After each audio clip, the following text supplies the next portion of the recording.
সেই সময় আমি ভারতীয় জনতা পার্টিতে আছি বলে আমাকে নিল না, এটা ওরাই করালো, টিএমসি লোকেরা। এত বছর ধরে মোম থেকে দেবিকা হয়েছি, এত ছবিতে কাজ করলাম, হঠাৎ কিছু বছরের জন্য বাইরে গেলাম বলে আমি কাজ পাবো না, আর অন্য অনেকে এতবার বিদেশ যাচ্ছে আবার কাজ পাচ্ছে, কাজ করছে, আমার বেলায় বা কেন, আমার বেলায় এত অন্যায় অবিচার কেন হবে? টিএমসি আমায় কাজ করতে দিল না। তারা গ্রামে গঞ্জে শো করলে আমাকে ডাকে, সেখানেও বিজেপি বলেছে যে না, ও করবে না কাজ, ওকে নেওয়া হবে না। এবং যারা তখন টিএমসি করতো তাদেরও হয়তো যথেষ্ট নামও আছে, তাদের নিয়ে নিয়েছে। ভালো তৃণমূল বলতে এখন যা অবস্থা, যেভাবে কাউন্সিলরকে ধরছে, যেভাবে এমএলএকে ধরছে, যেভাবে মানে দুর্নীতিটা এতটা ছড়িয়ে গেছিলাম তো নিজেও ভাবতে পারিনি কখন। আমি কিন্তু ইন্টারেস্টেড ছিলাম না টিএমসিতে যাবার নিজে থেকে সেভাবে, কি জানি কেন আমি বেশি ভালো লাগলো আমার যাকে দেখে। আজকে কি শুধুমাত্র বিজেপি শাসক দল হিসেবে এসছে বলেই কি এটা মুখটা খুলতে পারলে? মানে এরা কি ভয় কাজ করতে চলে গেছিল? ভয় কাজ করতো না, ভীষণ ভয় কাজ করতো। সারা মাসে 3টে কি 4টেও ফাংশন করি, আমি তো বেছে বেছে ফাংশন করতাম, তাহলে সেটাও যদি বন্ধ করে দেয়, ভীষণ ভয়, খুব ভয়, ভীষণ ভয়।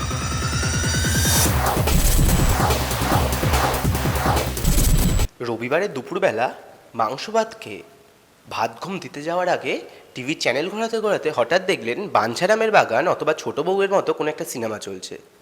নিশ্চয়ই চোখ আটকে যাবে। আর সেখানে দেবিকা মুখার্জির অসাধারণ অভিনয়, সেটা কুপরি পাওনা, সে আমরা জানি। আর আপনাদের প্রিয় ছোট বউ এখনও আপনাদের প্রিয়, সেও আমরা জানি।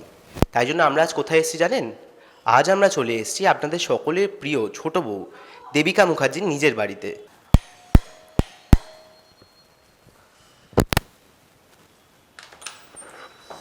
হ্যালো দিদি, কেমন আছো? কেমন আছো বলো? এই বৃষ্টির মধ্যে বলো। সত্যি এসে পেয়েছি ভগবানের দয়ায়, বলো তো। খুব মিষ্টি লাগছে, কিন্তু খুব মিষ্টি লাগছে। চলো চলো চলে এসো। খুব সুন্দর গোছানো কিন্তু।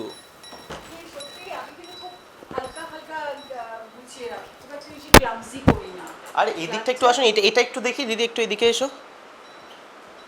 এই ব্যাপারটা কি? এটা কি কোথাও থেকে আনা নাকি? এইটা তো দিল্লি থেকে আনা। দিল্লি থেকে মানে একজন গেছিল আমার, একজন খুব ক্লোজ একটা ফ্রেন্ড, সে আমাকে গিফট করেছিল আমার বার্থডেতে। তারপরে এটা এখানে, আর যখনই কেউ আসে তখন টুংটাং আওয়াজ হয়, ভীষণ ভালো লাগে। একটু দিদি এদিকটা আসি, আমার এটা চোখে পড়লো, আপনার সেই আমাদের প্রিয় সেই সময়কার আপনার ছবি, মানে কলেজ লাইফের ছবি দেখেই বোঝা যাচ্ছে। মানে এটা কে গিফট করেছে? আমার ভাইয়ের এক বন্ধু, সে তখন স্কেচ, ভীষণ ভালো আর্টিস্ট, ভীষণই ভালো পেন্টিং করে। আর সেই সময় বললো, দিদি তোমাকে, এই যে আমি তখন খুব প্যান্ট শার্ট পরতাম, তো পরে আমি তখন বেথুনে পড়ি, কলেজ ছিল আমার, বেথুন স্কুল ছিল, হলি চাইল্ড, তারপরে বাগবাজার মাল্টিপারপাস। তো সেই সব স্মৃতি মনে পড়ে এই ছবিটা দেখলে। এটা তাহলে কলেজ লাইফের ছবি? কলেজ লাইফের ছবি। যখন তুমি সিনেমা করতে, আমার বলতে মনে পড়লো, এরকম নিশ্চয় ছবি অনেকে এসে গিফট করতো নাকি ভালোবেসে? প্রচুর। সে তো আমি যখন যাত্রা করেছিলাম, যাত্রা করতাম 5 বছর, তখন অনেকে মানে আমার ছবি এঁকে আমাকে দিত, তার সঙ্গে ফল মূল সবজি টবজি যেমন দিত, তখন আবার এরকমও দিতাম, খুব আনন্দ পেয়েছি। আর শুটিংয়ের সময় যখন তুমি বাইরে যখন যেতে, আগে যখন আউটডোরগুলো হতো, প্রসেনজিতের সাথে যখন আউটডোরে যাচ্ছ বা অন্য কারোর সাথে আউটডোরে যাচ্ছ, তখন ঠিক তখনকার রিয়াকশনটা কেমন হতো? তখন তো আবার লোকে বোধহয় কি প্রেমপত্র দিত নাকি ওরকম ছুঁড়ে ছুঁড়ে? আমার মেয়ে শুনছে সব।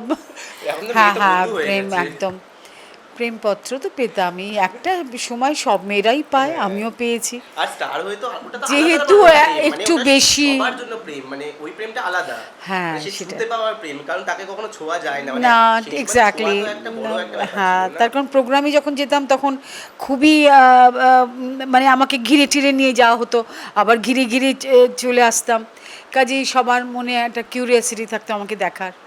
আর বিশেষ করে ছোট বউয়ের, এটা সবার হয় জানেন তো, শুধু আমার একার না, মানে অভিনেত্রী বা ছবি হিট করলে এটা সবাইকেই এটা ফেস করতে হয়। আর এই বৃষ্টি ঝড় রোদ বলতে মনে পড়লো, আগে তো তোমাদের যখন শুটিংয়ে তোমরা আউটডোরে যেতে, তখন তো ওইসব ভ্যান ট্যান কিছু থাকতো না, আগে এখন যে ভ্যান ট্যানগুলো যখন আছে সাজার, ওরাম তো কিছু থাকতো না, এই রোদ জল ঝড় বৃষ্টির মধ্যে তো কাজ করতে হতো, মানে সেই এক্সপিরিয়েন্সটা কেমন থাকতো?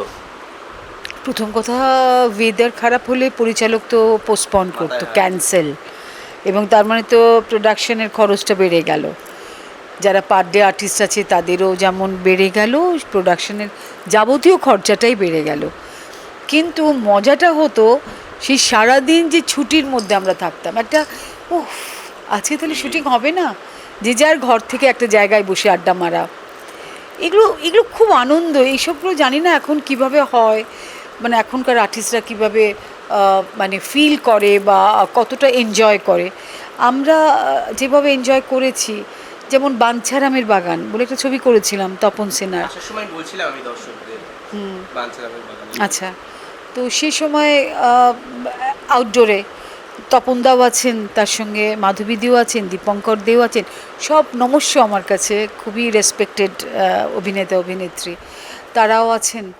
আর সবাই মিলে একসঙ্গে অরুন্ধতী মানে দেবী, আমি বৌদি বলতাম, তপনদার স্ত্রী, তিনিও আছেন। তারপরে অ্যাসিস্ট্যান্ট ডিরেক্টর পলাশদা আছে, বলাইদা আছে, সবাই মিলে একসঙ্গে বসা। এবং সন্ধেবেলায় তপনদা বলেন, আজকে কিন্তু রাত্রে আমরা খিচুড়ি খাবো। তো ওই এসব মজা, সবাই মিলে আজকে খিচুড়ি খাবো, এবং একসঙ্গে বসাতেন। খুব সুন্দর সুন্দর স্মৃতি, খুব ভালো লাগতো। আগে এরকম এমন একটা স্মৃতি আছে যেটা তোমার সবসময় মনে থাকবে, মানে শুটিং করতে গিয়ে এমন কিছু ঘটেছিল বা কিছু, কোনো একটা এমন একটা মানুষের সাথে আমরা কিন্তু তাকে খুব খুব খুব পরিচিত আমাদের কাছে, মানে কোনো একটা বিখ্যাত কোনো মানুষের সাথে এমন কিছু ঘটেছিল শুটিংয়ের? বিখ্যাত মানুষের সঙ্গে, হ্যাঁ হ্যাঁ হ্যাঁ, কোনো স্মৃতি মজার? আমি তো বিখ্যাত নই, আমি ছবি করেছি, আমাকে লোকে চেনে, এটুকুই জানি। বিখ্যাত মানে কি, আমি আমি মজার মজার মানে বিখ্যাত কারোর সাথে নয়। শকুন্তলা চরিত্রটা আমি করেছিলাম। শকুন্তলার চরিত্রটা করতে গিয়ে আমি গেছিলাম অনেকটা ইন্টিরিয়ারে। তা শকুন্তলা আমাকে সাজানো হয়েছে, ভোরবেলা শ্যুট হবে। বাপিদা বলে একজন ডিরেক্টর, তো আমি বসে আছি, শট দেবে, ওরা কথাবার্তা বলছে, এবার শটটা নেবে। হঠাৎ দেখছি আস্তে করে একটা সাপ এরম এরম করে এগিয়ে আসছে, যে কি, আমি তাড়াং করে লাফিয়ে উঠেছি। সে বিভৎস ভয় পেয়েছিলাম, কান্নাকাটি, ও শট তো দিতেই পারছি না, কাঁপছি ভয়ে, কেঁদে ফেলেছি। এসব করার পরে মেকআপও নষ্ট হয়ে গেছে, সব ফুল টুল লাগিয়েছিল, সেই একটা ভয়। কিন্তু ওটা না আমার সারা জীবন মনে থাকবে, মানে এটা আমি আতঙ্ক একটা ছিল। এবং আমার না নার্ভের উপর চাপ পড়ে গিয়েছিল, জ্বর এসে গিয়েছিল, এটা আমার মনে আছে। বেশ 2-3 দিন ধরে খুব খুব কষ্ট পাচ্ছিলাম। ভয়ে যে কষ্টটা হয়, নার্ভের উপর চাপ পড়লে যে কষ্টটা হয়, এটা আছে। তারপরে বিদেশে গেছিলাম, দুলিয়া বলে একটা ছবি করেছিলাম। পরিচালক এখন আর নেই, উনি মানে ঈশ্বর নিয়ে নিয়েছেন বলতে পারেন। ছবিটাতে অনেক বড় বড় সমস্ত অভিনেত্রীরা, অড্রে হেপবার্ন, জুলি ক্রিস্টি, তাদের দেখে তাদের কাছ থেকে প্রেসি অ্যাওয়ার্ড ছিল সেই সময়, অ্যাওয়ার্ড নেওয়ার সময় আমি কেঁদে ফেললাম। মানে আমার ইমোশনটা এমনই ছিল না যে খুব যখন আনন্দ হতো না চোখে জল এসে যেত, এটা আমার বারবার হয়েছে। একটু আগে তুমি ভয়ের কথা বললে, তোমার যখন কোনো সিনিয়র আর্টিস্টের সাথে যখন তোমার কাজ হতো, তুমি কি তাদের ভয় পেয়ে পেয়ে কাজ করতে, নাকি সেই সময় কেমন বন্ডিং ছিল? এখন তো বন্ডিংটা একটা আমরা দেখতে পাই যে সবার মধ্যে বন্ধুত্বের একটা বন্ডিং, মানে আগে কি আমার যে এজ ডিফারেন্সের যাদের সাথে ছিল, হ্যাঁ হ্যাঁ হ্যাঁ, অনেক বয়সে যারা বড়, তাদের সাথে যখন কাজ করে ভয় ভয় লাগতো প্রথম প্রথম, নাকি তারা কেমন, তারা কি বকতো? আচ্ছা, তারা কি বকতো, মানে ভুল কিছু করলে বা কিছু এরকম? একটা ছবি করেছিলাম, তার মধ্যে সৌমিত্রদা খুব ফ্রেন্ডলি ছিল, মানে একটা সবসময় হাসি। তারপরে আমি বলতাম, তখন তো স্যার বলা যেত না, এখন যেমন সবাইকে আমরা সম্বোধন করি স্যার বলে, তখন বলতাম, সৌমিত্রদা ঠিক আছে, ঠিক ছিল, হ্যাঁ হ্যাঁ, পিঠটা চাপড়ে খুব ভালো করেছো, আরও ভালো হবে, মানে ইন্সপায়ার করতেন। আমি জানি না এখন এই ওয়ার্ডগুলো ইউজ হয় কি না, কিন্তু হ্যাঁ তুমি এর থেকে আরও ভালো করবে, এরকমভাবে। যেহেতু আমি একটা পাঞ্জাবি মেয়ের রোল করেছিলাম দেবী বরণে, সেই সময় উনি যখন শট দিতেন, আমি খুব বসে বসে, সেটের ওপরে একটা সিঁড়ি মতো ছিল, এখনও মনে আছে, তখন খুবই তো অল্প বয়স, সেটের ওই কোণটাতে বসে আমি দেখতাম, ওনাকে ওয়াচ করতাম। তো সেটা উনিও দেখতেন যে দেবিকা বসে আছে, উনি আমাকে দেখে হাসতেন। আর আমি যখন শর্ট দিতাম, একটা মনের মধ্যে তো একটা সৌমিত্র চট্টোপাধ্যায় বলে কথা, তাই না? তো সেই সময় ওনার সাথে কাজ করছি মানে ঠিক ভয় তো না, একটা ভেতরে আনন্দও থাকতো, তার সঙ্গে একটা এক্সপিরিয়েন্স কিছু যদি গ্যাদার করতে পারি সেটাও মনের মধ্যে হতো। আর আমার মা তো বেশি গাইড করেছেন সারা জীবনটা, যত বছর মা বেঁচে ছিলেন মায়ের গাইডেন্সেই বেশি চলেছি। মা বলতো যেরকম জিজ্ঞেস করেছিস ভালো ঠিক করে অভিনয়টা করতে পেরেছিস কিনা। রাতে যখন বাড়ি ফিরতাম, আমি অ্যামা স্ট্রিটের মেয়ে, তো তখন আমি বলতাম না আজকে তো জিজ্ঞেস করা হয়নি, তাহলে তার পরের দিন করব। আবার এন্টিয়নে ঠিক ছিল, ঠিক ছিল, হ্যাঁ খুব ভালো হয়েছে, খুব আরও ভালো হবে, আরও ভালো হবে, এইভাবে বলতেন। আচ্ছা, সেই সময় দাঁড়িয়ে উত্তমবাবুর একটা আলাদাই ক্রেজ। তুমি মানে সেই সময় তোমার ছোট থেকে বড় হয়ে ওঠা উত্তমবাবুকে নিয়ে তোমার কি কি স্মৃতি মনে পড়ে? আমি তো কোনোদিন দেখিনি, মানে না সেই সময়- একদিনই দেখেছি, সেটা হচ্ছে বাঞ্ছারামের বাগানে যখন রিহার্সাল করছিলাম, সেই সময় মেয়েদের তো ক্রাশ, পাগলের মতন করতে একদম, মানে ক্রাশ ফিদা। মানে একদম ফিদা যেটা বলে। তো ওই সময় তপনদার সঙ্গে দেখা করতে এসেছিলেন, যেটা টিটোদা করলেন, মানে দীপঙ্কর দে, ওইটাই তো ওনার করার কথা ছিল ওই চরিত্রটা। সো দ্যাট তখন আমি রিহার্সাল করছি, আমাদের তো রিহার্সাল ছিল লিখে লিখে, মানে অভিনয় করার আগে তুমি ভালো করে লিখে না কি ডায়লগ বলবে এবং কোথায় কিভাবে বলবে। এবার এটা আমি বহুবার বলেছি ইন্টারভিউতে, আমার বলতে ভালোও লাগে, কেন অনেক স্মৃতি জড়িয়ে আছে তো, আর একটু মনে হয় পুরনো কথার মধ্যে ফিরে আসি, জানতেও চাই, ইচ্ছে করে ভীষণ। হ্যাঁ হ্যাঁ ঠিক কথা। সেই সময় উত্তমবাবু এসে দাঁড়ালেন তপনদার কাছে, সেই যে তখন একটা ছোট্ট মেয়ে, আমি তখন হাঁ করে, একটা লম্বা ফর্সা একটা যেন একটা কোনো মানে দেবতা, এখনই বলতে যাচ্ছিলাম, একটা দেবতা, দপদপে ফর্সা, একদম দেবতার মতন। তারপরে আমি তো নার্ভাস, আমি একবার তপনদার দিকে তাকাচ্ছি, একবার ওনার দিকে তাকাচ্ছি, এরকম করতে করতে উনি আবার বাইরে গিয়ে কথা বললেন। পরে তপনদা বললেন যে ডেট নিয়ে একটু সমস্যা হচ্ছে, তো সেই জন্য উনি এসেছিলেন, এটুকুই বললেন। তখন আমরা বাচ্চা মেয়ে, নতুন, আর আমাদের কতটাই বা এক্সপ্লেন করবে। আর আমি এটাও শুনেছি অনেকের মুখ থেকে, মানে তখন তাকে যদি কেউ দেখতে পেতেন বা কেউ যদি খোঁজ পেতেন যে এই স্টুডিওতে আসছে, তার শুটিং ফেলে হুড়মুড়িয়ে ছুটতেন একেবারে, মানে পড়ে যাওয়ার মতো হাল হতো। মানে এরকম কি তখন মানে? এটা আমি একদিন আমাদের একজন প্রডিউসার ছিলেন রত্না চ্যাটার্জি, তার একটা ছবিতে কাজ করেছিলাম সিথির সিঁদুর। তো সেই ছবিতে উনি অনেক গল্প করতেন, যেহেতু রত্নাদি উত্তম কুমারকে নিয়ে অনেক ছবি করেছিলেন ইতিপূর্বে, মানে তখন তো আমি ইন্ডাস্ট্রিতে সেইভাবে আসিনি। তো এই যে গল্পগুলো হাঁ করে শুনতাম, কেমন মানুষ, কি খেতে ভালোবাসতেন, চালচলন কেমন ছিল, তারপরে খুব সহজ সরলভাবে সব মানুষের সঙ্গে মিশতেন কিনা, খুব সহজ সরলভাবেই উনি মিশতেন, কথাবার্তা ভীষণ নাকি মানে কোনো দাম্ভিক ছিলেন না, মোট কথা। উত্তম কুমারকে কখনো দাম্ভিক ছিলেন না, ওটা কখনো বলা না কখনো যেমন অনেকে দাম্ভিক হয়ে যায় যে আমি আই এম মহানায়ক, এবং দেখুন এখনও উজ্জ্বল তারার মতন জলজল করছে। পৃথিবী থাকবে যতদিন পৃথিবী থাকবে ততদিন ওনাকে মানুষ মনে রাখবে। এটা কি বম্বেতে হয়েছে দিলীপ কুমার বা রাজকুমার বা ধরুন দেবানন্দের বেলায়, আমি জানি না, নাকি কেউ কেউ ভোলে কেউ কেউ মনে রাখে, কিন্তু উত্তম কুমারকে সারা জীবন, পৃথিবী যতদিন থাকবে ধ্বংস হবে না ততদিন উত্তম কুমার জীবিত।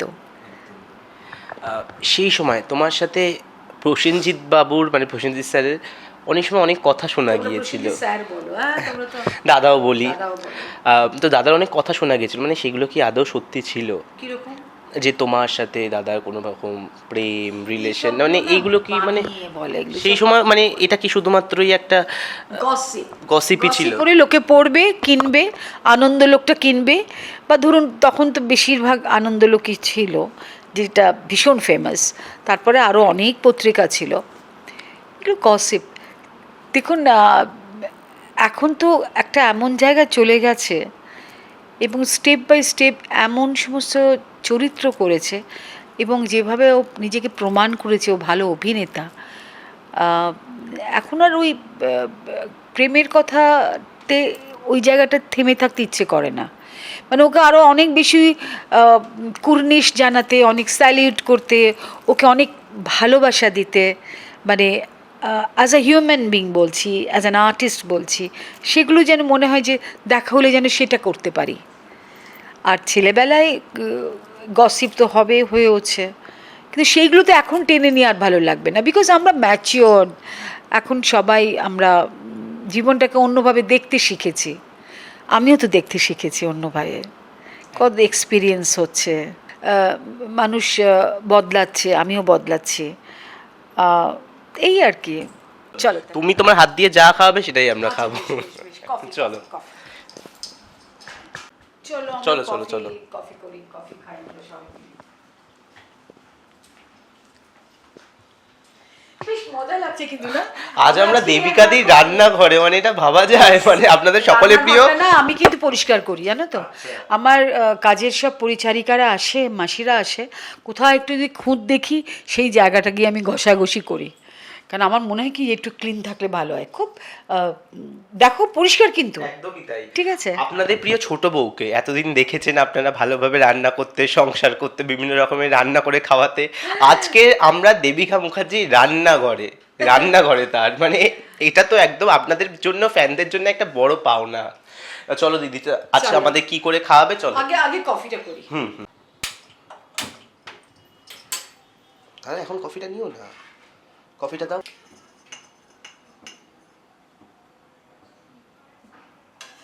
দূরে যাবে, এবার দূরে যাও।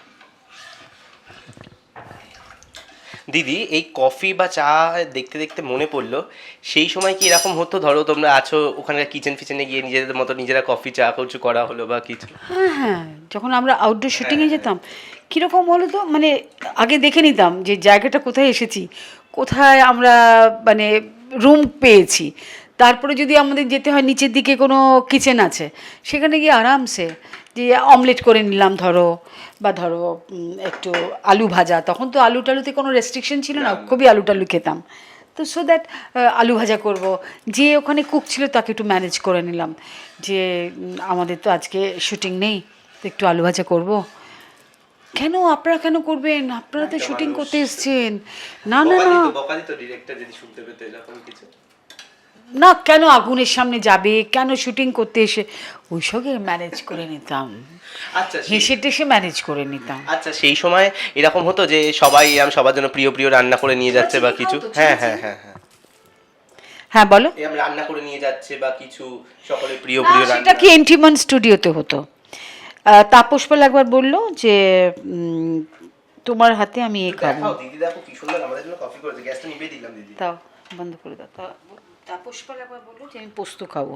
আচ্ছা, তখন আমি সঙ্গে সঙ্গে ঠিক আছে নিয়ে আসবো।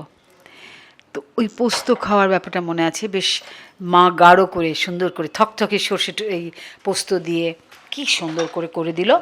করে দেবার পরে বীরেশ চ্যাটার্জির ছবি ছিল ওটা, আমি একটা মানে গেস্ট আর্টিস্ট হিসাবে, খুব মজা। তারপরে ওখানে শুটিং করতে গেছি, একটা বিশাল রাজবাড়ির মতো, একটা বিশাল বড় বাড়ি, কিন্তু বাড়িটা মনে পড়ছে না ঠিক কোন জায়গায়, লোকেশনটা।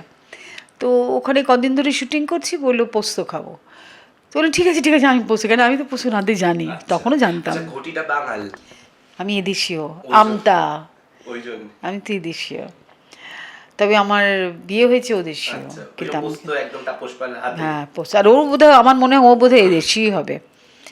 পোস্ত আর পোস্ত বড়া, সেটা করে পোস্ত বড়াটা মা করে দিয়েছিল, পেঁয়াজ টিয়াজ কুচি দিয়ে, ধনে পাতা দিয়ে, ইত্যাদি ইত্যাদি। আর এই সব কথাগুলো এখন মনে পড়ে না, বাড়িতেও যখন বলি, আমার মেয়েকে বলি, আমার ফ্যামিলির সবাইকে বলি, তখন খুব এনজয় করে যে তোরা এরকম করতিস। হ্যাঁ, জানি না এখন এরা কীভাবে ইন্ডাস্ট্রিতে কীভাবে, কিন্তু ওই বাড়ি থেকে খাবার টিফিন বক্সে করে নিয়ে যাওয়া, এবং ঠিক 1:30টার মধ্যে আমাদের সমস্ত সবাই যে যারা এনেছে, এবং স্টুডিও থেকে খাবার, স্টুডিওর খাবারও তো খেতে হবে, সেই সব কিছু সাজিয়ে গুছিয়ে একসঙ্গে খাওয়া, এই সবগুলো মানে এইগুলো হচ্ছে ফিলিংস, এগুলো হচ্ছে একটা অনুভূতি, এগুলো একটা মানে আন্তরিকতা যাকে বলে। হ্যাঁ ফিলিংস, অনুভূতি। চলো তাহলে, তুমি কোথায় একটা বলছে চা খাও রোজ বিকেলবেলা বসে, যাবে ওইখানে যাবে? চলো চলো চলো। দেবিকাদির বাড়িতে এসছি, আর দেবিকাদির বাড়ির সব জায়গায় আমরা আজ ঘুরবো। চলো দিদি আগে চলো তুমি। এটা হচ্ছে আমার ভোরবেলা উঠে সূর্য প্রণাম করে, এটা হচ্ছে পূব দিক, মা বাবাকে প্রণাম করে, আমার শ্বশুর শাশুড়িকে প্রণাম করে, কেউই নেই যদিও, সবটাই মনে মনে করি, করে এখানে বসে কফি নয়, আমি সকালে চা খাই, নিজে হাতে বানাই। তখন কোনো কাজের মাসিরা তো আসে না, এই যে নিজে নিজে বানিয়েই এখানে বসি। কোনো সময় কবিতা পড়ি মনে মনে, কোনো সময় গান গাই, কোনো সময় ঠাকুরের ভজন শুনি, বেশিরভাগই ঠাকুরের ভজন শুনি, ভালো লাগে ভজনটা। এখানে যে এত সুন্দর সুন্দর গাছ, মানে এটা কিন্তু হবি, মানে চারিদিকে এত সুন্দর সুন্দর গাছ আমার দেখছি। একার না, আমার মেয়েরও। মানে এখন তো এই গরমকালটা তো খুব একটা বেশি ফুল টুল হয় না, কাজেই এই সমস্ত গাছের মধ্যে আমাদের এখানে খুব ভালো ফুল হয়। এই গাছটায় মা কালীকে দিই, জবা ফুল হয়। আর গাছ আমি ভীষণ ভালোবাসি গাছ। এই কিছুদিন আগে তুমি যেখানে ভোটে দাঁড়িয়েছিলে বিজেপি, সে তো এখন শাসক, মানে এটা কতটা খুশি হলে তুমি এটা দেখে? এটা খুশি অখুশি না, মানে একটা তৃপ্তি। আমি জীবনে কখনো সিপিএম করিনি, আমি জীবনে তৃণমূল বা টিএমসি করিনি মানে যোগাযোগ যে হয়নি তা নয়, যেহেতু ওরা আজকে 15 বছর রাজত্ব করেছে, আর আমার হিট ফিল্মের সাথে তো এটা জড়িত না সেই মানে সম্পর্কটা। কাজে আমি কিন্তু ইন্টারেস্টেড ছিলাম না টিএমসিতে যাবার নিজে থেকে সেভাবে। কি জানি কেন আমি বেশি ভালো লাগলো আমার যাকে দেখে, সেটাতে মোদিজি, নরেন্দ্র মোদিজিকে দেখে। আর তার তার বিহেভিয়ার, তার কথাবার্তা টিভিতে দেখে আমি এত ইমপ্রেস হতাম। তার বডি ল্যাঙ্গুয়েজ, হাঁটা চলা, একটা মানুষ তো ইমপ্রেসড হতে হবে না কোনো জিনিসে। আর যেখানে আমি কোনো দিনই রাজনীতি করি না, আমি জানি না, এবং যখন আমি অফারটা পেলাম তখন আবার বলি, এটা অনেকবারই বলেছি, মানে কে আমাকে নিয়ে গেছে কিভাবে। যেমন রাহুল সিনহার হাত ধরেই আমি পতাকা তুলেছিলাম, তো ওটা এখনও মনে পড়ে, খুব আনন্দ হয়। এবং জেতার পরেও আমি পার্টি অফিসে গিয়ে সবার সঙ্গে দেখা করে এসেছি, এবং আমি তো দাঁড়িয়েও ছিলাম না বাদুড়িয়া থেকে, 109 নম্বর ওয়ার্ড থেকে দাঁড়িয়েছিলাম। কাজে সব কিছু স্মৃতি এবং এখনকার দিনকাল নিয়ে কি সাংঘাতিক ভালো কাজ করছি শুভেন্দু অধিকারী। মানে এই 4 তারিখ, মে মাসটা এখনও শেষ হয়নি, এর মধ্যেই যা দেখাচ্ছেন উনি, মানে এর পরে যে আরও কত কি দেখব, এবং আমাদের পশ্চিমবঙ্গের মানুষ যে কত শান্তিতে থাকবে, এটা কিন্তু সম্পূর্ণ প্রমাণ হয়ে যাচ্ছে। আমার বিশ্বাস যেটা হবে আরও হবে। আর কি সুন্দর লাগলো মায়াপুরে গিয়ে উনি, হ্যাঁ, মা ভগবতী তো গোসেবা করলেন, মানে আমাদের কাছে তো উনি আমাদের মাতা। তো এইগুলো দেখেও একটা শ্রদ্ধা আসে, ভক্তি আসে, যে এই মানুষটা প্রথমে মুখ্যমন্ত্রী হয়ে এইভাবে ছুটে গেছেন এবং পুজো করলেন। এই মুহূর্তে আমাদের শাসক দল বিজেপি, অনেকে তৃণমূলের ভারতীয় জনতা পার্টি, তৃণমূলের বিরুদ্ধে অনেকে অনেক ক্ষোভ উগড়ে দিচ্ছে। টলিউডে টলিপাড়ার অনেকেই অনেক কথা বলেছে। তোমারও কি এমন কিছু না পাওয়া রয়ে গেছে যেগুলোর জন্য তুমি আজকে আমাদের বলতে চাও? দিন রাত কাজ করছে তাদের মধ্যে আমি পড়ি না, রোজ স্টুডিওতে শুটিং করছে তাদের মধ্যে আমি পড়ি না, কিন্তু এইটা পড়ি যে একটা সময় লাগাতার শুটিং করেছি, এখন আমার চয়েস মতন আমি কাজ করব। খুব উগড়ে দেওয়ার থেকেও বড় কথা হচ্ছে অনেকগুলো কথা যেগুলো আমার মনে হয়েছে যে এগুলো বললে ভালো হতো, কিন্তু সুযোগ পাইনি। আজকে তুমি সুযোগটা আমাকে করে দিলে, সেটা হচ্ছে 1 নম্বর কথা হচ্ছে যে আমি কেন আমি কাজ পাই না বা কেন পেতাম না, ছোট বউয়ের মতন হিট ফিল্মের পরেও কেন আপনাকে আর খুঁজেই পাওয়া গেল না? দর্শক চায় না, দর্শক তো চায়, এখনো আপনাকে চায়, এখনো আমাদের ভালোবাসা দেয়, আমাদের কমেন্টসে বলে যে কেন কেন নেই দেবিকাদি, কেন নেই। এর পেছনে কি কোনোভাবে শাসক দলের, প্রাক্তন শাসক দলের হাত রয়েছে? এক্স্যাক্টলি, সেটা আমি মানে একটু স্টুপিড ছিলাম, বুঝতে পারতাম না, কিন্তু পরে রিয়েলাইজ করলাম, যেহেতু কারোর মুখ দিয়ে কথাটা আমার কানে এলো। আমি একটা সিরিয়ালে কাজ করার জন্য ওনারা আমাকে কল করলেন যে আমি ইন্টারেস্টেড আপনাকে নিতে। শুনুন, এই নামটা আমার মনে নেই, কিন্তু ম্যাডামের নাম ছিল রূপা, বেশ টল ভদ্রমহিলা, বেশ সুন্দরী ভদ্রমহিলা। এবং এটা টালিগঞ্জ স্টুডিওর পাড়াতেই অফিসটা ছিল, মানে ঠিক স্টুডিওর ভেতরে না, মানে ওই চত্বরে। এবং আমাকে গাড়ি পাঠানো হলো, আমি ওনাদের গাড়ি করে গেলাম, আমাকে স্ক্রিপ্ট পড়ানো হলো, আমি স্ক্রিপ্ট পড়লাম। ওনার একটা ছোটো যেরকম টিভির, আমার টিভি বলছি, আমাদের ক্যামেরাতে ছবিটা তোলা হলো। সব কিছু করার পরে ডেট নিলেন এবং পেমেন্টের ব্যাপারে কথাবার্তা বললেন। সব কিছু হওয়ার পরে আমি সব ঠিক, এই রোলটা ভীষণ ভালো, চরিত্রটা। আমি বললাম যে আমি খুব লাকি যে আমি এত বছর পরে আবার একটা কাজ পেলাম, যেটাতে আমাকে আবার নতুন করে দর্শকরা ভালোবাসবে, মানে আমার মনের মতন চরিত্র। ঠিক আছে, হয়ে গেল কথাবার্তা, এবারে ডেট ঠিক হয়ে গেল। তারপর আর কোনো কল আসে না। কলটা দুটো আর কল আসার কথা ছিল, একটা আমার কস্টিউমের ব্যাপারে, ব্লাউজের মাপ নেবার ব্যাপারে, এবং ডেটটা একদম ফিক্সড হওয়ার ব্যাপারে। কল আসছে না বলে আমি 2-3 দিন 4 দিন পরে, অতটা খেয়াল নেই, আমি ফোন করলাম। পরে বললো না, এই গল্পটা তো আমরা করছি না, এখন আমরা অন্য গল্প করছি, এটা স্থগিত রেখেছি, আপনাকে আমরা পরে ডাকবো। আমি একটু অবাক হলাম যে এতটা কথা বলার পরে হঠাৎ ওরা বন্ধ করে দিল। আমাকে স্ক্রিপ্ট পড়ালেন, আমি স্ক্রিপ্ট পড়লাম, মোবাইল ক্যামেরাতে সেগুলো তোলা হলো, সব কিছুর পরে হঠাৎ বন্ধ হয়ে গেল, বা এইটা করছি না। আমি একটু অবাকই হলাম প্রায়। পরে শুনলাম আমি বিজেপি করি বলে আমাকে নেওয়া হয়নি। এতটা পলিটিক্স? হ্যাঁ, কিন্তু আমাকে ডেকে কথা বলে স্ক্রিপ্ট শুনিয়ে সব কিছু হবার পরে একটা পার্সোনাল রুমে নিয়ে গিয়ে আমি কি টাকা পয়সা নেবো সে কথাবার্তা বলে তারপরে হঠাৎ আমাকে বলছে না, এটা হচ্ছে না। আমি অবাক তো হয়েছিলাম, আমি আবার বলছি আমি একটু অবাকই হয়েছিলাম, কিন্তু আমি এটা ভাবিনি যে আমি বিজেপি করি 16-17 সালের কথা বলছি এটা। কিন্তু সেই সময় আমি ভারতীয় জনতা পার্টিতে আছি বলে আমাকে নিল না, এটা ওরাই করালো, টিএমসির লোকেরা। কখনো মনে হয়নি না তার তৃণমূল কংগ্রেস করি তাহলে কাজ পাবো? হ্যাঁ, আমি বেশ কিছু বছর বিদেশে ছিলাম, এটা যেতে হয়েছিল বিকজ আমার হাজব্যান্ড বিদেশে থাকতেন বলে আমাকে যেতে হয়েছিল। তার মানে এই নয় যে আমি একেবারে খুব দাম্ভিক হয়ে গেছি, অহংকারী হয়ে গেছি, বা আমি কাজ করব না, এরম কিন্তু কখনো মানসিকতা ছিল না।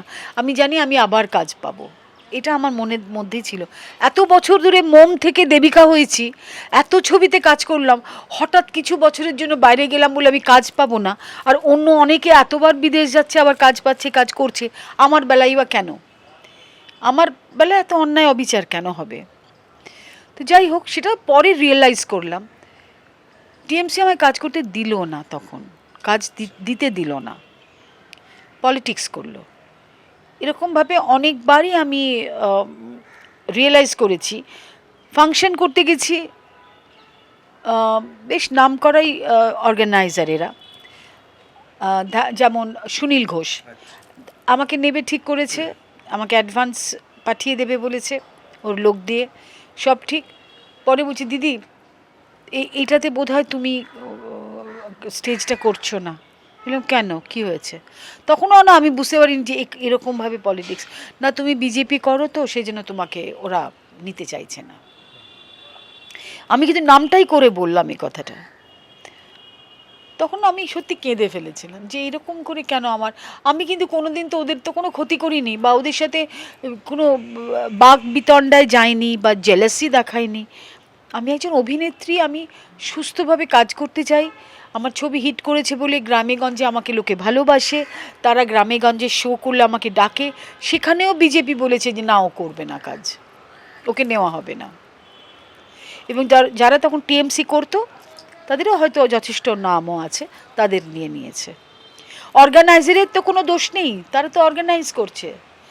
এখন যারা সংস্থা, যে কমিটি, তারা আমাকে বাদ দিয়েছে। এরকমভাবে আমি বুঝতে পেরেছি যে টিএমসি আমাকে পছন্দ করতো না, কিন্তু আমার কোনো বলার তো সুযোগ ছিল না। আজকে তুমি আমাকে জিজ্ঞেস করছো তাই আমি বলছি, আর যদি তুমি যে জিজ্ঞেসও না করতে আমি তো বলতেই পারতাম না। সারা জীবন যত বছর বেঁচে থাকতাম আমি তো চুপচাপই থেকে যেত, কেউ জানতেও পারতো না, কিন্তু ভেতরে কষ্ট বা ক্ষোভটা থেকেই যেত। তাই না? আজকে সবাই ক্ষোভ উগরাচ্ছে, সবাই কিছু না কিছুভাবে বলছে এই করেছে সেই করেছে। আজকে তাদেরও ভেতরে তো অনেকটাই কষ্ট আছে, তাই না? তারা বলছে ঠিক সেভাবে আমিও বলছি। আমিও একটা খুব প্রধান চরিত্র সিরিয়ালের, সেখান থেকে বাদ পড়ে গিয়েছিলাম। আমি অনেক ফাংশন থেকে, শোজ থেকে আমাকে বাদ দেওয়া হয়েছিল, এবং কারা কারা এগুলো করেছে পরে আমি যখন একটু উৎসাহ দেখিয়েছি যে এটা কারা করলো, কেন করলো, পরে নামগুলোও আমি জেনেছি যে এরা চাইনি আমি কাজটা করি।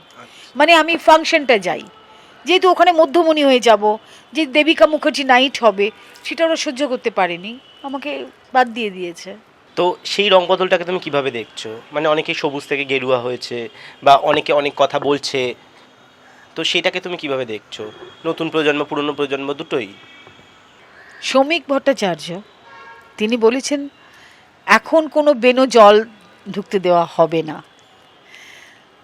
এর থেকে আর আমি কি বলবো বলুন? আমি 16 সাল থেকে বিজেপিতে আছি। আজকে বিজেপি জিতেছে বলেই আমি রং বদলাবো বা আমি হঠাৎ বিজেপির খুব প্রশংসা করব তা তো নয়। কারণ সবচেয়ে বড় প্রমাণ তো দিয়েইছি আমি 16 সাল থেকে একই জায়গায় আছি। একদমই। আর একটা কথা হচ্ছে আমি ইস্তফাও দিইনি যে আমি করবো না, এরম দোনামোনা করে বলেনি। সবচেয়ে আমি তো সিদ্ধারা সোজা করেও তো একই জায়গায় রয়ে গেছি। কাজে এরকম করে যদি কেউ রং বদলায় এবং সেটা যদি পার্টি অফিস বা নেতারা অ্যাকসেপ্ট করে নেয়, তাহলে তো আমি তো খুব সাধারণ একজন অভিনেত্রী, আমি আর কি বলবো। কিন্তু আমার মনে হয় না এটা করবে, কেননা বিজেপিরও তো অনেক অভিজ্ঞতা হয়েছে না, অনেক অভিনেতা অভিনেত্রীকে নিয়েছে, তার মধ্যে সুবিধা অসুবিধাগুলো ভোগ করেছে।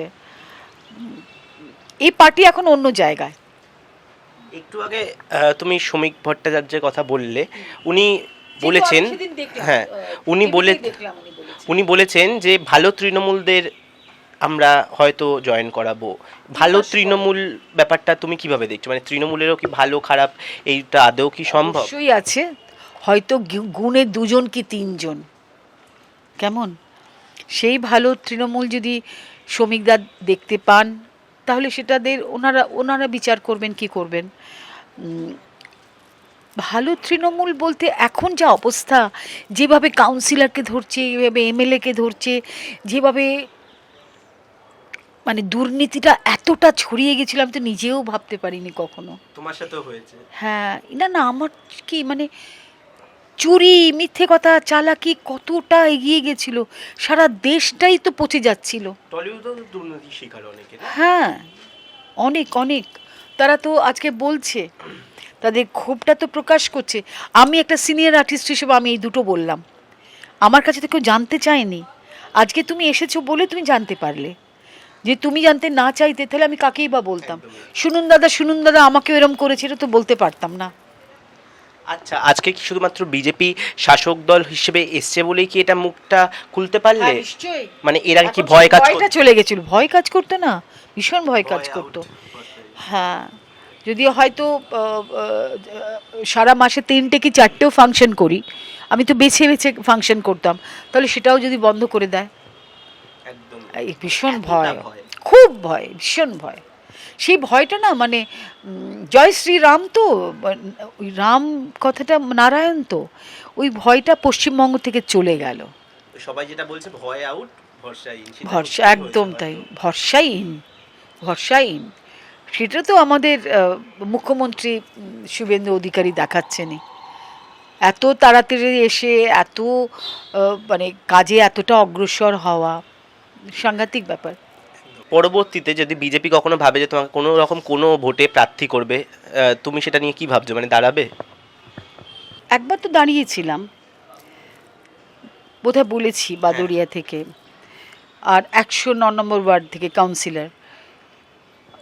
এবারে তো উপর মহল বুঝবে কি করবে না করবে, আমি কি করে বলবো। তবে আমাদের ইন্ডাস্ট্রিতে যারা জিতেছে তারা নিশ্চয়ই কাজ করে দেখাবে। যে উপাধি আছে, এখন রুদ্রদা আছে। রূপার সঙ্গে আমার হোয়াটসঅ্যাপে কথা হয়েছে। এখন মনে হচ্ছে যে টলিউড পুরো দুর্নীতি মুক্ত হবেই। হবেই হবে। এত কাটমানি, এত অন্যায়, এত অবিচার, যারা যারা ছোট ছোট স্মল ছবি করতো, যারা 15-20 লাখ 30 লাখের ছবি করতো, তাদের কাছ থেকে কাটমানি নেওয়া, এবং এইগুলো অন্যায় অবিচার। তো এগুলো তো ঈশ্বর তো ক্ষমা করেন না। মানে ঈশ্বর বলে একটা জিনিস আছে তো পৃথিবীতে, ওইটাই যে সত্য, এটাই প্রমাণ হলো। মানে অন্যায় করতে করতে, অরাজকতা করতে করতে, ডাকাতি করতে করতে, মিথ্যে কথা বলতে বলতে, দুর্নীতি করতে করতে, সব কিছু করতে করতে করতে ঈশ্বর বললেন যে এবার শেষ কর, অনেক হয়েছে। এই জায়গাটাতেই আমরা এলাম। সেটা হচ্ছে ভারতীয় জনতা পার্টি, সুস্থ, পরিষ্কার, ক্লিন একটা জায়গা। আর তুমি কি মনে করো যে পিয়া সেনগুপ্তর ইম্পা থেকে পদত্যাগের সত্যি প্রয়োজন? এটা না খুব মানে উনি তো পদত্যাগ করছেন না এখনো পর্যন্ত। উনি হ্যাঁ, বলছেন যে শুনলাম আরো 1 বছর উনি বলছেন যে আমি এখনো পর্যন্ত এখানকার চেয়ারপারসন, আমি এটা ধরে রাখবো, কারণ আইনতভাবে এটা নয়। কিন্তু এটা কি তোমার মনে হয় যে মানে প্রিয়া সেনগুপ্তরই থাকা প্রয়োজন সেখানেই? না না, নতুন কারুর আসার দরকার। পিয়া যদি মনে করে যে ও থাকবে, তাহলে কোন ক্যালকুলেশনে বলছে আমি জানি না, কিন্তু এখন তো আমাদের পার্টি তো বদলে গেছে। ও তো টিএমসির সময় ছিল, এখন ওর থাকাটা ঠিক কোন জায়গায় এসে দাঁড়াবে আমি ঠিক বলতে পারবো না। আমি বলতে চাইছিও না ঠিক। এখন নতুন কিছু আসুক, নতুন বুদ্ধি, নতুন ফ্রেশ, তার সঙ্গে যদি পিয়া সংযুক্ত হয়, তাদের সঙ্গে থেকে যদি মনে করে আবার নতুন কিছু করতে পারবে, করুক। কিন্তু একেবারে নির্ভর করাটা কি ঠিক হবে? আমার মনে হয় না। তোমার কি মনে হয় যে এই বিজেপি আসার পর টলিউডে কোনোভাবে ওই গেরুয়া রংটাই আসবে? যেমনভাবে এতদিন তৃণমূলে ছিল সবুজ যারা করবে তারাই কাজ পাবে, গেরুয়া যারা করবে তারাই কাজ পাবে, এরকম কি সত্যি কি হবে নাকি? এটা তো সন্ন্যাসের রং, এটা তো ঈশ্বরের কালার। এটা তো যদি সত্যিকারের কোনো দিন করবে না। এখন দেখুন, এটা খুব মানে খুব শক্ত প্রশ্ন করেছেন, কার কোন মানসিকতা দিয়ে দেখবে, কিন্তু বিজেপির ওপর মহল যেন সেটা নজর রাখে, এটা হচ্ছে আসল কথা। ওপর মহল যদি ঠিক থাকে, আর এখানে যদি যদি কেউ একটু তেড়ামেকা করে, সেই খবরটা যেন সবসময় ওপর মহলের কাছে যায়। হ্যাঁ, এটা আমি খুব সিম্পলভাবে বললাম, পেঁচিয়ে ঘুরিয়ে না। ওপর মহল একটু নজর যেন রাখে।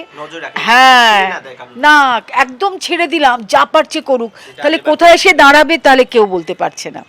ওপর মহল যদি শক্ত হয়, শক্ত করে যদি হাতটা ধরে, যে আমাদের ইন্ডাস্ট্রি টলিউড পাড়া ইন্ডাস্ট্রিকে ধরে রাখতে হবে, এই সংস্কৃতিকে ঠিক মতন করে আঁকড়ে রাখতে হবে, এর একটা সম্মান আছে, সেই সম্মানটা দিতে হবে, এই সম্মানটাকে পাইয়ে দিতে হবে, যেটা পাইনি। অনেক শিল্পীরা অনেক বঞ্চিত, সেই জায়গা থেকে তারা যদি অনেক ভালো কাজ পায়, ইন্ডাস্ট্রিতে আরও ভালো ভালো কাজ হবে। অনেক পরিচালক আছে যারা চুপচাপ বসে আছে, ভালো করে নিজেদেরকে প্রকাশ করতে পারছে না। এইবার ভারতীয় জনতা পার্টি আসার পরেও তারা প্রকাশ করতে পারবে, এই বিশ্বাসগুলো আমি রাখছি। মানে প্রযোজকরাও কম টাকা নিয়ে কাজ যদি করতে আসে, তারাও সেই ছবিটার জন্য কোনো কাটমানি দিতে হবে না, তারা একদম পরিষ্কার স্বচ্ছভাবে, ক্লিননেস যেটা বলে, সেইভাবে ছবিটাকে রিলিজ করতে পারবে। আমি কি বোঝাতে পারলাম? আর একটু আগে তুমি বলছো তোমার সব থেকে বড় ছায়াসঙ্গী হচ্ছে তোমার মেয়ে, তার সাথে পরিচয় করাবে না দর্শকের? হ্যাঁ নিশ্চয়ই, সে কোথায় আমি দেখতে হবে। চলো তাহলে ভেতর দিকে যাই। হ্যাঁ চলো তার সাথে একটু পরিচয় করে নিই আমরা। সত্যিও আমার ছায়ার সঙ্গে, জানো তো, মানে সব প্রোগ্রামে, মানে ওর তো নিজে পড়াশোনা করে, বিয়ে পড়ছে লাস্ট ইয়ার, তারপরে ওর ইচ্ছা আছে এমএ পড়ার, খুব সুন্দর মিষ্টি মিষ্টি গান গায়। আমি ওকে ডাকবো? টিনা একটু একবার আসো বইটা, আসো আসো আসো আসো আসো, অতটা ঘোরার কি আছে, চলে এসো, বসো এখানে। এই হচ্ছে আমার টিনা। নমস্কার। সারাক্ষণ তো মায়ের সঙ্গে থাকা হয়, তো কখনো মনে হয়নি যে ইন্ডাস্ট্রিতে কাজ করবে বা কিছু? সারাক্ষণ মানে কি, কলেজ আছে, টিউশন আছে, এগুলো তো আছে। হ্যাঁ, ওকে কেন না, আমি ওর উপরে খুব ডিপেন্ডেন্ট। আমাদেরও ম্যানেজ করে, ওই কখন কি আসছে। ঠিক ঠিক, এগুলো করে। কখনো তোমার মনে হয়নি যে এখানে তো মায়ের মতো কাজ করবে, নায়িকা হবে? আগে একটু পড়াশোনার কথা বলবে না একটু, নাকি পরে? আমার তো ইচ্ছে আছে, কিন্তু মা বাবা আগে থেকে বলে দিয়েছে তুমি আসতে পারো, কিন্তু ওয়ান কন্ডিশন, ফার্স্টে তোমার পড়াশোনাটা কমপ্লিট করতে হবে। কারণ একবার যদি তুমি ঢুকে যাও তখন তুমি তোমার পড়াশোনাটা কমপ্লিট করতে পারবে না, তখন অসুবিধা হবে। অবশ্যই ইচ্ছে করে। মায়ের কাছ থেকে গল্প শোনা হয় মায়ের আগের সব কিছু শুটিংয়ের সময়কার বুম্বাদার ব্যাপারে? হ্যাঁ, সব শোনা আছে, কারণ মায়ের পাশে শুয়ে শুয়ে আমি গল্পগুলো শুনি, বেশ মজা লাগে, খুব ভালো লাগে শুনতে। অনেক স্টোরিও বলে আমাকে, স্টোরি বলে বলে ঘুম পাড়ায়। এখন ওকে ঘুম পাড়ায় ও মাঝে মাঝে। এখন কি পুরো মেয়ে বেস্ট ফ্রেন্ড হয়ে গেছে? হ্যাঁ, বলতে পারো। কেন আমার আর সেরমভাবে তো মানে মা বাবা তো নেই, ঈশ্বর তো অনেক দিন আগে নিয়ে নিয়েছে। সো দ্যাট কাছের মানুষ বলতে টিনাই, এই টিনাই আমার জীবন এখন, আমার অক্সিজেন। ইয়েস। আর আমার হাজবেন্ড তো একটু শরীরটা ঠিক থাকে না, একটু নাইস পার্সন, কিন্তু একটু শরীরটা একটু মানে প্রবলেমে আছে। মায়ের সঙ্গে সব ব্যাপারে কথা বলা হয়, কোথায় কি হচ্ছে না হচ্ছে? হ্যাঁ, কেউ না কেউ হয়তো পিছনে লাগলো, বা কেউ বললো আমি আলাপ করতে চাই, কথা বলতে চাই, সেটা এসে আমাকে বলে দেয়। আমি বলেছি আমার সঙ্গে তুই খুব ফ্র্যাঙ্ক থাকবি, মানে এমনভাবে কথা বলবি যেন মনে হয় কখনো তুই লুকিয়ে চুরিয়ে এমন কিছু কাজ করিস না যাতে আমি কষ্ট পাই। এটা আমি সবসময় বলি, যাতে আমি কষ্ট পাই এমন কোনো কাজ করিস না। আর ভালোবাসার তো বয়স হয়নি, এখন মাত্র 19-20-তে পড়বে অগস্টে। এই 20 বছরে কি বুঝবে ও বলো তো? আরও একটু ম্যাচিওর্ড হোক, আরও আরও দুনিয়াটা দেখুক আস্তে আস্তে। পড়াশোনা করছে, বলে দাও মুরলি ধরে পড়ে ও। আমি হিস্ট্রি অনার্সের স্টুডেন্ট, থার্ড ইয়ার চলছে আমার, এই সেমিস্টার আছে জুনে, 9th of জুন থেকে আমার সেমিস্টার স্টার্ট হবে। পড়াশুনো চলছে, ভোর 4:30। অ্যাকচুয়ালি আমার কি আছে যে আমি স্কুল থেকেই আর কি আমাকে ভোর 4:30-4:30 দিকে উঠিয়ে দিলে আমি পড়তে বসি, আর সেই সময় আমার পড়াশোনাটা মানে খুব ভালো হয়। বলছি কি আমি কনসেন্ট্রেট করতে পারি। আমার আবার ঠিক উল্টো ছিল, আমি রাতে পড়তাম, সকালে ঘুমাতাম, বেলা করে ঘুম থেকে উঠতাম, ও কিন্তু ভোরবেলায় ওঠে। এটা কিন্তু আমার কাছে খুব ভালো লাগে, যত ভোরে উঠে মাথা নাড়িয়ে নাড়িয়ে পড়ছে। আমি আস্তে করে দরজাটা খুলে দেখি খুব করে করে পড়ছে, খুব মনোযোগ দিয়ে পড়ছে। ওকে দেখে তোমার নিজের ছেলেবেলাটা নিশ্চয়ই মনে পড়ে যায়। মায়েদের তো ওরকমই হয়, আমার মা বলে যে তোদের দেখলে আমার নিজের ছেলেবেলাটা মনে পড়ে যায়। হ্যাঁ হ্যাঁ হ্যাঁ, মানে অনেক কিছু ছোটবেলার কথা মনে পড়ে যায়। আর এই বয়সে তুমি তখন নায়িকা। হ্যাঁ, তখন তো 18 বছর 17 বছর, তখন তো বাঞ্ছারামের বাগান করেছি। আমরা একদম আড্ডা একদম শেষের দিকে চলে এসেছি। মাকে এমন কিছু বলার আছে যেটা মায়ের চেঞ্জ করার দরকার, বা মা যদি আবার নতুন করে কাজ করে তুমি জিনিসগুলোকে কীভাবে হ্যান্ডেল করবে, বাড়িটা তুমি কীভাবে হ্যান্ডেল করবে ভেবেছো? বাপরে, অ্যাকচুয়ালি বাড়ি আর সংসার সামলানোটা খুব একটা সহজ ব্যাপার না, এটা মনে হয় মায়েরাই বেশি ভালোভাবে পারে। আর কোনো সময় মায়ের কাজ পড়লো তখন আমি আর কি কাজগুলো করে দিই, কিন্তু তার সঙ্গে ফোনে যোগাযোগ হয়, মা বলে এটা কিন্তু করে নিও, ভুলে যেও না, খাবারটা খেয়ে নিও, বাবিকে খাবার দিয়ে দিও, সব কিছু দেখে নিও কিন্তু সব শেষে। আর আমি অবশ্যই চাই মা কাজে ফিরুক, ভালো ভালো কাজ করুক। এই কি মানে যদি বছরে একটাও ভালো কাজ করি, একটাই ভালো কাজ করব, এই না আমাকে রেগুলার শুটিং করতে হবে, কেননা এখন তো সেটা সময় নয় আমাদের জন্য, কিন্তু সেটা সময় নয়। কাজে এমন কোনো চরিত্র করলাম যে চরিত্রটা মানুষ আবার নতুন করে আমাকে ভালোবাসলো বা আশীর্বাদ পেলাম। যদি কোনো সিরিয়াল বা এমন কিছু ধারাবাহিকের যদি কোনো অফার আসে তুমি করবে তো নিশ্চয়ই? নিশ্চয়ই, কারণ একবার তো আমাকে বাদ দেওয়া হলো না টিএমসি থেকে, যে আমি বিজেপি করি বলে। আমি কিন্তু পার্টি অফিসেও এটা জানাইনি, মানে আমার যে কতটা কষ্ট হয়েছে ইমোশনালি জানিয়ে 5জনকে জানানোরও ইচ্ছে করেনি। সে সময় রেগুলার যাতায়াত ছিল, কিন্তু আমাকে যে আজকে বাদ দেওয়া হলো এই কারণে আমি বলিনি। কেন বলে কিছু তো লাভ নেই, কেন ওদেরই রাজত্ব ওরাটা করেছে। সে সময় তো আমরা সবাই, আমি আমার মতন করে সাফার করেছি, আর একজন আর এক রকমভাবে সাফার করেছে।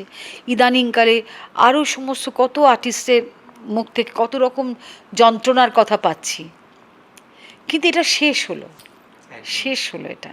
আর একদম শেষ প্রশ্ন, আমরা শেষের দিকে একদমই চলে এসেছি। তুমি নতুন সরকারের কাছে কি চাইবে, কি চাওয়া থাকবে নিজের জন্য এবং ইন্ডাস্ট্রির জন্য? ইন্ডাস্ট্রির জন্যই বলি, নিজের জন্য আর কি বলবো। নিজে তো এই যে একটা একজন অভিনেত্রী হিসেবে প্রাথমিক যে লড়াইটা করেছিলাম, সেই লড়াইটাই আমার মনে হয়েছে আমি এই এফার্টটা দিতে পেরেছি। আমি কি ফিডব্যাক পেলাম সেটা আমি জানি না, এটা ঈশ্বর জানেন, মানে সুপ্রিম পাওয়ার আমি বিশ্বাস করি। বলে না প্রকৃতি তোমাকে ফেরত দেয়, তো যে পরিশ্রমটা আমি করেছি প্রকৃতি কিভাবে ফেরত দেবে আমি যেন সেই উপলব্ধিটা করতে পারি, যেন আমি বুঝতে পারি প্রকৃতি এটাই ফেরত দিলেন। আর বিজেপি থেকে আমার পাওয়ার কি, মানে আমাদের সারা পশ্চিমবঙ্গ এখন হাসছে, মানে আনন্দে আছে। এবার এই আনন্দটা এমনভাবে আসুক যে পশ্চিমবঙ্গে প্রতিটা ঘরে ঘরে যেন সেই আলোটা জ্বলে। এই যে চাকরি পাওয়া, এই যে মেয়েদের আজকে যেভাবে ধর্ষণ হয়েছে, যেভাবে আরজি করের মতন ঘটনা ঘটেছে, কত বলবো, এই তো শুধু আরজি করটা এই মুহূর্তে মনে পড়ছে, কিন্তু আমি তো আরও অনেক জানি, এর পিছনেও জানি আরজি করের পেছনে, এবং অনেক ঘটনা ঘটেছে। এরকম ঘটনা আর ঘটবে না এটা বলবো না, আমার বিশ্বাস এ ধরনের ঘটনা আর ঘটবেই না, মানে এটা আমার কনফিডেন্স, আত্মবিশ্বাস থেকে বলছি যে মাননীয় শ্রী শুভেন্দু অধিকারী মহাশয়, মানে আমাদের মুখ্যমন্ত্রী এমন জায়গায় আমাদের পশ্চিমবঙ্গকে নিয়ে যাবে যে মেয়েরা অনেক বেশি, এতে বলেইছে তো ওরা, রাত্রির 8টা-9টা কেন, স্বাধীনভাবে চলো, স্বাধীনভাবে থাকো, স্বাধীন জামা কাপড় পরো। স্বাধীন জামা কাপড় পরাতে একটুখানি আমার মনে হয় যে এত বেশি যেন স্বাধীন না পড়ে যে লোকের চোখে দৃষ্টিকটু হয়, কিন্তু এই যে স্বাধীনতা কথাটাই তো মুখ থেকে বের করলো, তুমি স্বাধীনভাবে, এটা তো বলেন রাত্রির 8টার পরে কেন মেয়েরা বেরোবে, এরকম তো বলেনি। তো এগুলোই আমাদের প্রাপ্তি, আমাদের জনগণের এটাই প্রাপ্তি যে আমরা এগুলো শুনছি, তার মানে আমরা ভরসা করছি। আরও কত কিছু থাকবে যেগুলোতে আমরা ভরসা করব। মায়েরা, বোনেরা, দিদিরা এবং গুরুজন স্থানীয় যারা আছেন, বাবা, কাকা, জ্যাঠা, তাদের কথা বলছি, তারা প্রত্যেকেই একটা আশীর্বাদ দেবে, প্রত্যেকের একটা আশীর্বাদ থাকবে এই দলের প্রতি। শ্যামাপ্রসাদ মুখার্জির দল, হ্যাঁ, এই মানুষটার কথা মনে করে শ্রদ্ধা রেখে, তাকে সে বিতর্কিত অনেক, ওনার মৃত্যু নিয়ে অনেক কথাই শুনেছি বা পড়েওছি, কিন্তু আজকে এই দলটা কিন্তু শ্যামাপ্রসাদ মুখার্জির। কার দল দেখতে হবে, এই দলটার কিন্তু একটা আলাদা সম্মান আছে। অটল বিহারী বাজপেয়ীর মতন মানুষ এই দলে ছিল। আর এখনকার যে প্রধানমন্ত্রী তিনি আছেন, যে ভীষণভাবে ঈশ্বর বিশ্বাসী প্রধানমন্ত্রী, ঈশ্বর বিশ্বাসী, আপনি দেখেছেন কত নত মস্তক হয়ে কিরম পশ্চিমবঙ্গের সমস্ত মানুষকে প্রণাম করলেন, হাত জোর করে নয়, এদের ষষ্ঠাঙ্গে, এই বয়সে মাথা নিচু করে একেবারে নত মস্তক হয়ে, তার কোনো অহংকার বা দম্ভ নেই, এটা বোঝা গেল। মানুষের কাছে উনি ছোটও হতে পারেন, কেন ওরাই তো ওদেরকে ফিরিয়ে দিচ্ছে, তাই না? আর টলিউডের জন্য কি চাওয়া থাকবে তোমার? ভালো ছবি হোক, হ্যাঁ, ভালো ছবি হোক, ভালো কাজ হোক, এবং এই যে পলিটিক্সের মধ্যে আমরাও পড়ে গিয়েছিলাম সেটা যেন না পড়ি। বছরে একটা দুটো, হ্যাঁ, বছরে একটা দুটো চরিত্র ভালো পেলে যেন আমি পাই।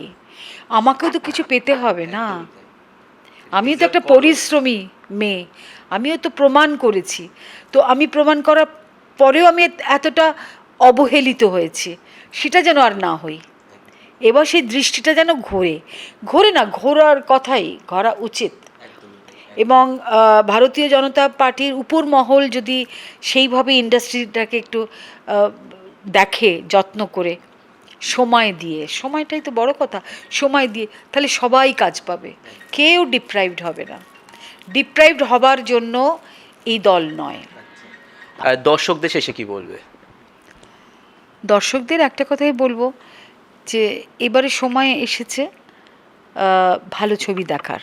আমি ইন্ডাস্ট্রির মানুষ, আমি ইন্ডাস্ট্রির কথাই বলবো। এবার সময় এসেছে নিজেদেরকে ভালো রাখার, এবার সময় এসেছে নিজেদের যত্ন নেবার, এটাই বলবো।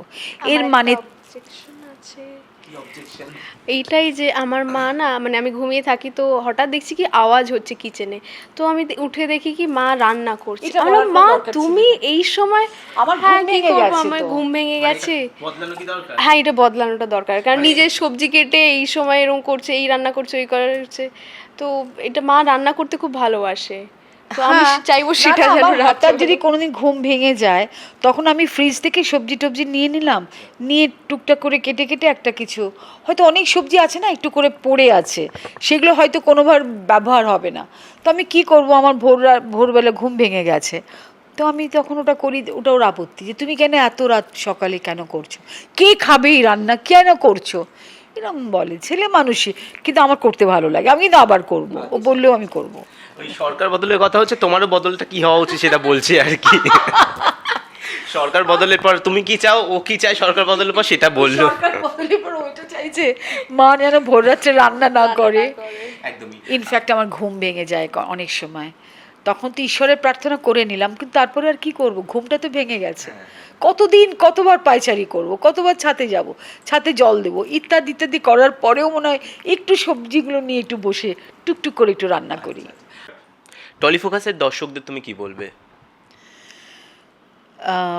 টলিফোকাসের দর্শকদের একটা কথাই বলবো, শোভন আমার মুখ থেকে অনেক কথা বের করে নিয়েছে, অনেক অন্তরের কথা বের করে নিয়েছে। আমি অনেক জায়গায় অনেক ইন্টারভিউ দিই এবং ভবিষ্যতে দিতে হবে, কিন্তু এই মনের কথা বলে দেওয়া সেটা বোধহয় শোভনই পারলো।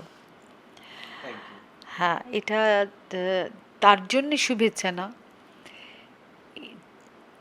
তোমাদের সকলকেই আমার আন্তরিক শুভেচ্ছা, আর তোমরা আরও বড় হও, আরও আরও আরও আরও অনেক এমন একটা উন্নতির জায়গায় যাও যে সব মানুষ তোমাদের দিকে তাকিয়ে থাকবে, যে তোমরা কখন কোন কথাটা বলছো কাজের মাধ্যমে, তোমাদের টলিফোকাসের মাধ্যমে, দ্যাটস ভেরি ইম্পর্টেন্ট। আমরা উদ্গ্রীব হয়ে থাকবো সেটা শোনার জন্য, সেটা দেখার জন্য। Thank you. আর তুমি কিছু বলতে চাও? আমি কি বলবো, মা তো সবই বলে দিয়েছে, আপনারা দেখুন, আর অনেক শুভেচ্ছা অনেক রইলো। শুভেচ্ছা রইলো, ভালো থাকবেন আপনারা সবাই। আর শোভনদা তো খুবই ভালো, মানে খুব ডিটেলসে আর কি প্রশ্ন করেছে, মায়ের মায়ের অনেক কাছে মনের অনেক কথা কথা জানতে বলে। পারবেন আপনারা সবাই। Exactly. আপনারা দেখুন, টলিফোকাসকে ভালোবাসা দিন, আপনারা ভালো থাকুন। Thank you so much.